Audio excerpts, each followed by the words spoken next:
A cruel husband abandons his wife to die from a snake bite in the desert. A lonely cowboy finds her near death and nurses her back to health. As she learns to trust again, they fall in love. But her husband returns, wanting to reclaim his property. Before watching full story, comment below from where you watching. Also like and subscribe for more stories. The sun beat down mercilessly on the covered wagon as it rolled across the barren landscape of the 1880s frontier. Inside, Martha Henley sat rigidly on the hard wooden seat, her calloused hands gripping the wagon's side rail. Her dress, once fine, was now dusty and worn from weeks of travel. Dark circles under her eyes spoke of sleepless nights and constant tension. Across from her, her husband Bernard Henley counted coins from a leather pouch, his face twisted in perpetual dissatisfaction. "Stop looking so miserable, Martha," Bernard said without looking up from his money. "When we reach Copper Ridge, I'll need a wife who doesn't frighten away potential business partners." Martha's voice was barely audible when she replied, "I'm tired, Bernard. We've been traveling for weeks." This drew Bernard's sharp attention as he snapped the pouch shut. "Tired? You sit in a wagon all day while I handle the business of moving our lives. In Copper Ridge things will be different. I've got investments waiting, real opportunities." Martha gazed out at the desolate landscape, her expression resigned to another of Bernard's schemes. "What about what I want, Bernard?" she asked quietly. His head snapped up, eyes cold and calculating. "What you want? You wanted a husband who could provide for you, and that's what you got. Your job is to be grateful and presentable." The wagon hit a particularly deep rut, jolting them both. Martha winced as her shoulders struck the wagon's frame, but Bernard didn't even notice her pain. When they stopped near a cluster of rocky outcroppings to rest the horses, Martha sought shade between the large boulders. The heat was overwhelming, and she needed just a moment of relief from the sun's brutal assault. As she settled onto a flat rock, she didn't notice the subtle movement in the shadows beside her. A diamondback rattlesnake, disturbed from its rest, coiled and prepared to strike. The rattle was barely audible before the snake struck with lightning speed, its fangs sinking into Martha's ankle just above her boot. Her scream echoed off the rocks as she jerked backward. "Bernard! Bernard, help me!" she cried out in terror and pain. Bernard spun around, saw the snake slithering away and went pale. "Dear God, was that?" he stammered. "It bit me. Bernard, it bit me on the ankle." Martha sobbed, tears streaming down her face as she stared at the 2 puncture wounds already beginning to swell. Instead of rushing to help his wife, Bernard backed away, his mind racing with selfish calculations. No, this can't happen. Not now. Not when I'm so close to," he muttered, more concerned about his business prospects than Martha's life. "Help me, please. You have to help me," Martha pleaded, but Bernard looked around frantically, as if seeking an escape route rather than a solution. "I don't know what to do. I don't know anything about snake bites," Bernard said, his voice hollow. Martha's strength was already fading as the venom spread through her system. "Get me to a doctor. Please, Bernard. There has to be someone." But Bernard was pacing now, his thoughts focused entirely on himself. "The nearest doctor is days away. And if you die, people will ask questions. They'll want to know what happened." The horrifying realization crept over Martha as she watched her husband's face. "Bernard, what are you saying?" But his face had already hardened as he made his decision.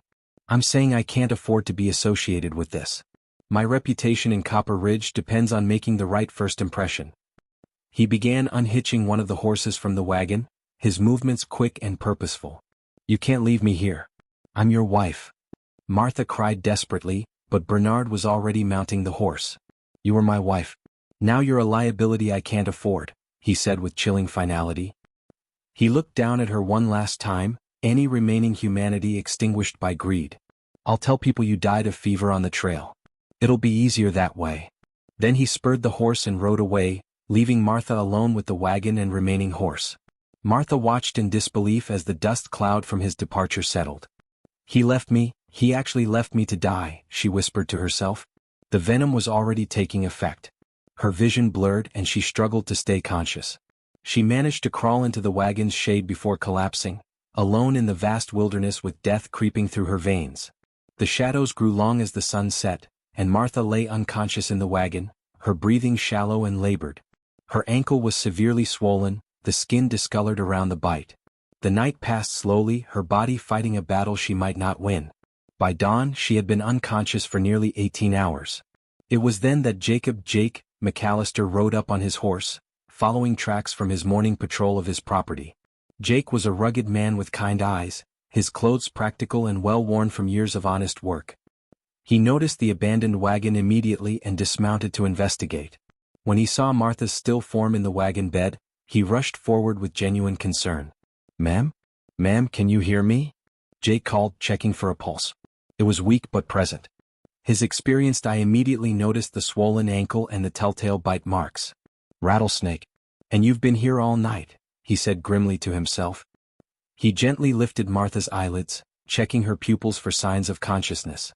Jake worked quickly, knowing that time was critical. Using his knife, he made small incisions around the bite, allowing the wound to bleed and hopefully expel some of the remaining venom. He then used his mouth to draw out what poison he could, spitting it aside repeatedly.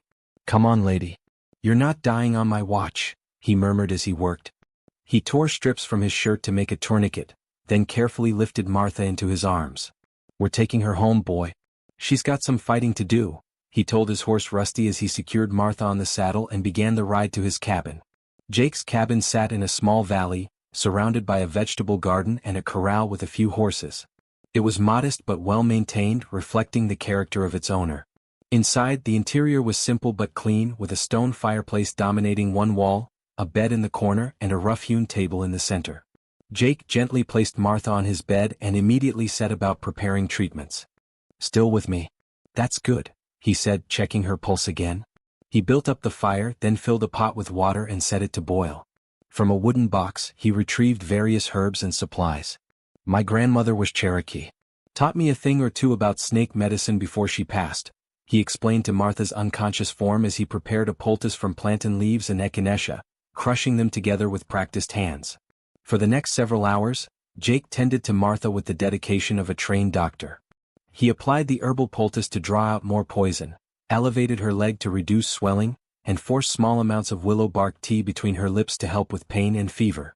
Through the night, he sat in a chair beside the bed, Martha's hand in his, monitoring her condition and speaking softly to encourage her to fight. "Don't know who you are, ma'am, or how you came to be out there alone. But nobody deserves to die like that. Nobody," he said during the long dark hours. When Martha stirred slightly, a soft moan escaping her lips, Jake leaned forward encouragingly. "That's it. You fight. Whatever happened to you, you fight through it." On the third day, sunlight streamed through the single window when Martha's eyes finally fluttered open, focusing slowly on the unfamiliar surroundings. Where am I?" she asked in a weak voice. Jake, who had been dozing in the chair after days of constant vigilance, awakened immediately. "You're safe, ma'am. You're in my cabin. I found you out by Devil's Rock, snake-bit and left for dead," he explained gently. Memory flooded back to Martha, and tears began to fall as the betrayal hit her anew. "He left me. My husband, he just left me there." Jake's jaw tightened with suppressed anger, but his voice remained gentle. "I'm sorry to hear that, ma'am. No man worth the name would do such a thing." When Martha tried to sit up, saying she should go and shouldn't be there, Jake gently placed a hand on her shoulder. "You're not going anywhere for a while yet. That venom nearly killed you. You need rest and proper care." As Martha looked at her bandaged ankle, she asked with wonder, You treated me?" Jake nodded simply. "Best I could. My grandmother taught me some Cherokee remedies. Seemed to help." Martha studied Jake's face, searching for any sign of the cruelty she'd grown accustomed to with Bernard. Why would you help a stranger?" she asked. Jake's answer was characteristically simple, because it was the right thing to do. This straightforward kindness overwhelmed Martha, who had lived so long with Bernard's calculated selfishness. As she began to cry again, Jake stood respectfully. "I'll get you some broth. You need to get your strength back," he said, giving her space to process her emotions while ensuring her physical needs were met. Over the following weeks, Martha's recovery progressed steadily. Her strength returned, and with it, a cautious hope she hadn't felt in years. Jake introduced himself properly as Jacob McAllister, and she told him her name was Martha Henley, though she seemed to dislike using her married surname. Jake shared that he lived alone after losing his wife Sarah and their unborn child to fever 3 winters ago, explaining his understanding of loss and his appreciation for unexpected second chances. As Martha grew stronger, she began helping around the cabin and garden. She had a natural talent with plants, and under her care, Jake's vegetable garden flourished as never before. "These tomatoes will be ready soon," she observed one day while they worked side by side. You've got a good touch with plants. Gardens never looked better, Jake replied, and Martha's genuine smile transformed her entire face. I always wanted a garden. Bernard said it was a waste of time and money. The contrast between Jake's encouragement and Bernard's dismissal wasn't lost on either of them. When Martha tried to express her gratitude for Jake saving her life, he gently deflected her thanks. Martha, you don't owe me anything. Taking care of someone who needs help isn't something that requires payment. This concept was revolutionary to Martha, who had lived with Bernard's constant ledger of debts and obligations. Their relationship deepened slowly, built on mutual respect and growing affection. Martha mended Jake's clothes not out of obligation but from a desire to contribute, while Jake showed her the kind of patient consideration she'd never experienced. I keep waiting for you to show your true nature. To demand something from me or hurt me when I don't meet your expectations, she confided one evening by the fire. Jake pulled his chair close to hers, speaking with gentle conviction. Martha, I'm not your husband. I'm not going to hurt you and I'm not going to abandon you. When she wondered how he could be so sure about her character when he barely knew her, Jake's response revealed his wisdom. I know you're brave enough to survive a rattlesnake bite alone in the desert. I know you're kind enough to tend my garden without being asked. I know you're strong enough to keep going after someone you trusted betrayed you. That's enough for me to know you're worth knowing better. Their peaceful existence was threatened when young Tommy Wright arrived with news that Bernard Henley was in the nearby town, claiming his wife had died but searching for a woman matching Martha's description. The terror in Martha's eyes was immediate and heartbreaking. He's telling people I'm dead but he's still looking for me. Why? She asked. Jake understood the implications immediately. Bernard wanted to control the narrative of her disappearance while also ensuring she could never contradict his version of events. When Martha insisted she had to leave to protect Jake from danger, he refused to let her face the threat alone. Martha, you're not putting me in danger. This is my choice, he said firmly. You don't understand. Bernard can be, when he doesn't get what he wants. Martha tried to explain, but Jake took her hands gently. Then we'll face him together. You don't have to run anymore. The confrontation came sooner than expected. Bernard arrived with 2 hired guns, Coleman and Briggs, demanding the return of his property. Jake positioned himself between the door and the 3 men, his calm demeanor masking his readiness for violence. You're trespassing on my land, Henley, Jake stated simply. Bernard's response revealed his true nature. My wife is my property, Cowboy. And I'm taking back what belongs to me. When Martha appeared in the doorway, her chin raised defiantly despite her fear, the dynamic shifted. I'm not your property, Bernard. I never was, she declared with hard-won strength. Bernard's legal claims rang hollow when confronted with the reality of his abandonment. You left me to die. You rode away and never looked back, Martha accused him directly. Bernard's defensive response only confirmed his selfishness. I panicked. I made a mistake. But I've come to make it right. But Martha saw through his lies. Make it right? You told everyone I was dead. His angry reply revealed his true motivation. Because I thought you were. And now people are asking questions. Do you have any idea what your survival could do to my reputation? The standoff escalated when Bernard ordered his hired guns to take Martha by force, but Jake's lightning-fast draw and steady gun hand gave the mercenaries pause. Being married to someone doesn't give you the right to abuse them or abandon them to die, Jake stated with quiet authority. Martha found her voice and her courage, stepping closer to Jake and declaring her choice. I choose to stay here with a man who's shown me more kindness in a month than you showed me in 5 years of marriage. When Bernard's hired guns abandoned him rather than face Jake's gun, the coward found himself alone and powerless. His parting threat that, this isn't over, Martha. You're still my wife in the eyes of God and the law, was met with Martha's quiet dignity. Then I'll have to live with that. But I won't live with you. As Bernard rode away in rage and humiliation, Jake and Martha both knew this might not be the end, but Martha had found the strength to stop running from her past. The months that followed were the happiest of Martha's life, despite the uncertainty of her legal situation. She became part of the small frontier community, helping neighbors with their gardens and earning respect through her kindness and practical skills. Her relationship with Jake deepened naturally, built on shared work, mutual respect, and the kind of gentle courtship she'd never experienced. One evening as they sat together after dinner, Martha opened her heart completely. These past months with you, they've been the happiest of my life. Even with the uncertainty, even with the fear of Bernard returning. Jake reached across the table for her hand as she continued. I know we can't marry while Bernard is alive. I know people in town whisper about us. But I don't care anymore. Jake stood and pulled her to her feet, his voice filled with emotion. I love you, Martha. I know it's complicated and I know the law says you belong to another man. But my heart says you belong with me. Martha's response came from a heart that had learned to trust again.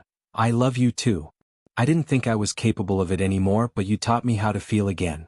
They spoke of traveling to California to start fresh, and Jake's willingness to give up his ranch for her happiness only confirmed what Martha had learned about the difference between true love and selfish possession. This cabin is just wood and stone.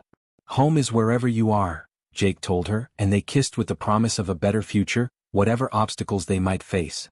3 months later, their peaceful morning was interrupted by the arrival of Sheriff Warren, Dr. Wright, and Tommy. The news they brought changed everything. Bernard Henley was dead, killed in a gambling dispute in Copper Ridge. He's dead, Mrs. Henley. Killed in a gambling dispute in Copper Ridge 2 weeks ago, Dr. Wright announced. The sheriff was direct but kind. I'm sorry for your loss, ma'am. But I had to come tell you in person. You're a free woman now. The tears in Martha's eyes weren't of grief for Bernard, but of relief and the sudden, overwhelming possibility of a legitimate future with Jake. Dr. Wright examined her ankle, marveling at her recovery and Jake's frontier medical skills. Sheriff Warren, who had known Jake for 10 years, spoke privately with him about the situation. What you did for this woman, that took real character, he said. Most men would have ridden on by, not wanting to get involved.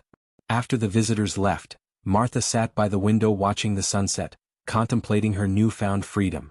When Jake asked how she was feeling, she turned to him with wonder in her voice. Free. For the first time in my adult life, I'm truly free. The weight of years of oppression was lifting from her shoulders, replaced by the possibility of choosing her own path. That evening, with no legal barriers between them and no threat hanging over their heads, Jake took Martha's hands and spoke the words that had been in his heart for months. Martha, I know we've both been through loss and pain. But I also know that what we've found together is real. Will you marry me?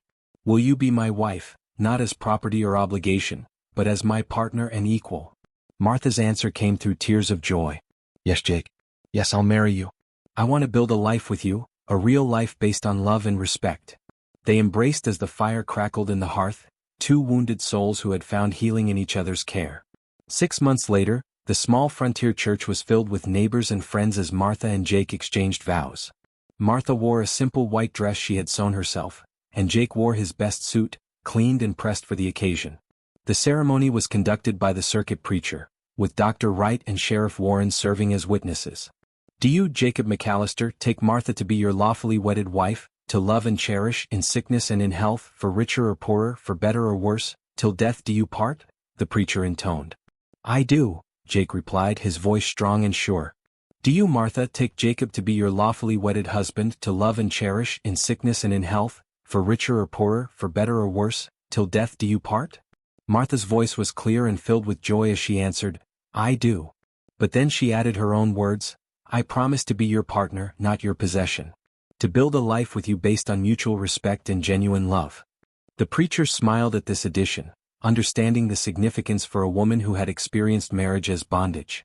By the power vested in me by the territory of Arizona, I now pronounce you husband and wife. You may kiss your bride, the preacher declared. As Jake and Martha kissed, the small congregation erupted in applause and celebration. Mrs. Henderson wiped tears from her eyes, and even Sheriff Warren smiled broadly. After the ceremony, the community gathered for a simple celebration at the cabin. Martha moved among the guests with a grace and confidence that would have been impossible months before. She was no longer the broken woman Jake had found dying in the desert, but a strong, self-assured partner who had chosen her own destiny. As the sun set on their wedding day, Jake and Martha stood together on the porch of their cabin, looking out over the land they would work together. Do you ever think about what might have happened if I hadn't found you that day? Jake asked, his arm around his new wife's shoulders. Martha leaned against him, feeling the solid strength of a man who had proven his love through actions rather than words.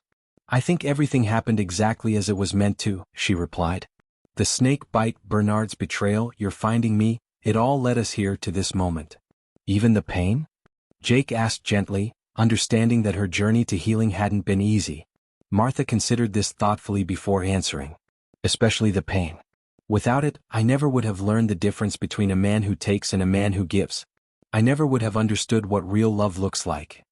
The desert wind carried the scent of sage and wildflowers as they stood together, two people who had found in each other not just love, but redemption. Martha had learned that she was worthy of genuine care and respect, while Jake had discovered that his capacity for love hadn't died with Sarah but had simply been waiting for the right person to nurture back to life. Their story became legend in the small frontier communities, told around campfires and in parlors as an example of how love can bloom even in the harshest circumstances. It was a tale of how genuine kindness can heal the deepest wounds, how patience can rebuild broken trust, and how two damaged hearts can create something beautiful and whole when joined in true partnership. Years later, as Martha tended her thriving garden while their children played nearby, she would sometimes touch the small scar on her ankle, the only remaining evidence of the snake bite that had changed her life. What had seemed like certain death had instead been the beginning of everything she'd never dared to hope for. A love built on equality, respect, and the daily choice to care for each other's well-being. Jake would often tell their children the story of how he found their mother, always emphasizing the lesson that true strength lies not in dominating others, but in lifting them up when they fall. "Your mother was the bravest person I ever met," he would say. "She survived not just the snake bite, but years of being told she wasn't worth saving. When I found her, she was ready to give up. But she chose to fight, chose to heal, and chose to love again. That kind of courage is rarer than gold." The desert had tested them both, Martha through betrayal and near death, Jake through the loneliness of loss and the challenge of opening his heart again. But they had emerged stronger, their love tempered like steel and fire. In a land where survival often meant choosing between your own needs and others, they had found a way to choose both, creating a partnership that honored the individual while celebrating the union. Their cabin expanded over the years, growing from a bachelor's simple shelter into a real home filled with laughter, children, and the constant presence of neighbors who knew they would always find a warm welcome there. Martha's garden became legendary in the territory, not just for the quality of its produce, but for her generous sharing with anyone in need. The story of their love spread far beyond their small valley, inspiring other women trapped in loveless marriages to believe in the possibility of something better, and reminding men of what marriage could be when built on genuine partnership rather than legal ownership. In an age when women had few rights and fewer choices, Martha and Jake's relationship stood as proof that love, real love, was always a choice freely made and freely given. As they grew old together, Martha often reflected on the strange turns of fate that had brought them together. The snake bite that should have killed her had instead freed her from a life of quiet desperation. Bernard's betrayal, cruel as it was, had been the key that unlocked her prison. And Jake's simple decision to do what was right, regardless of personal cost, had saved not just her life but her soul. In their final years, sitting together on their porch watching the sunset paint the desert sky in shades of gold and crimson, Martha would sometimes wonder aloud what would have happened if things had been different. What if Bernard had stayed? What if you hadn't found me? What if I had died out there in the rocks?